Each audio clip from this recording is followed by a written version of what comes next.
Hi guys! For today's video, this is Precious Channel. So, samahan niyo ako magluto ng kare-kare for the first time. Let's go! So, kuluan niyo po na ang laman na gagawin yung kare-kare. Ayun guys, ay buto-buto.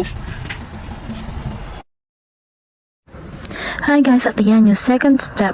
Kailangan natin mag-preheat ng kawali and then mag-put na tayo ng oil. So ayan guys, yan nga pala kaya ganun ng gulay ay pinaglutuan din ng prito kanina. So para habang mainit pa yung kawali, sinunod ko na yung sibuyas at saka yung bawang. Sayang naman kung itatapon ko pa yung konting mantika. So ayan guys, kailangan natin siyang igisa para lumabas yung katas ng sibuyas at saka ng bawang. So ayan guys, tingnan nyo, tigyan na natin siya ng atsuete. Yan yung pala guys yung pampakulay ng kare-kare. So pwede nyo rin siyang babada ng tubig na mainit para lumabas yung kanyang kulay. So yan na lang yung ginawa ko. Kaya ayan, tingnan nyo guys, diba lumalabas na yung kanyang kulay orange.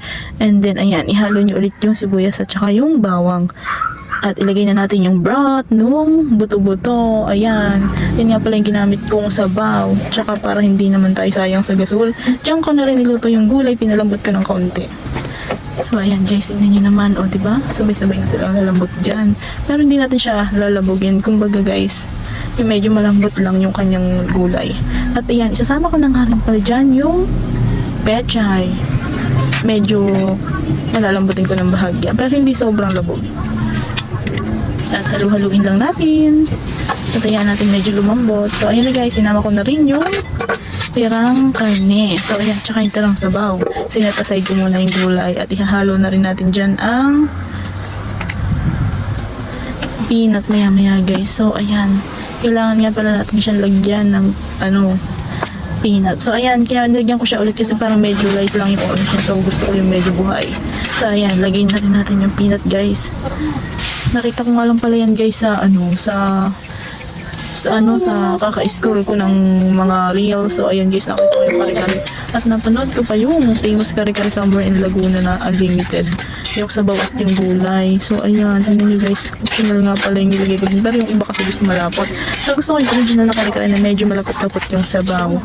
So ayan guys, nga pala siya guys, cornstarch. Kasi wala akong galapong. So ayan, alternative yung ginamit ko. At yan, isama ko na rin nga pala yung gulay na pinalambot ko kanina. So ayan guys, and then i-mix lang natin yung sa sauce ng kare-kare ginawa natin. At yan, para manuot yung sarap. At kung gusto nyo guys, lagyan nyo din siya ng lasa ng ayoko ng sobrang maalat kasi guys, kaya hindi ko siya masyadong lagyan ng lasa, pero nilagyan ko siya ng asin. So ayan guys, tingnan nyo diba, parang it looks so yummy. Sobrang sarap niya talaga guys. At tumama nga pala dito yung nakita kong alamang sa palengke na habang bumibili ako ng isda, tinanong ko yung sabi ko, ano po yan? Yung sinabi niya alamang daw, yan siya daw gumawa niya. Sobrang masarap guys nung nilagyan ko siya ng alamang. Guys, tingnan nyo, di ba hindi na ako magigisa ng alamang. So ayan guys, for 25 pesos nga pala. Sumarap yung kare-kare guys.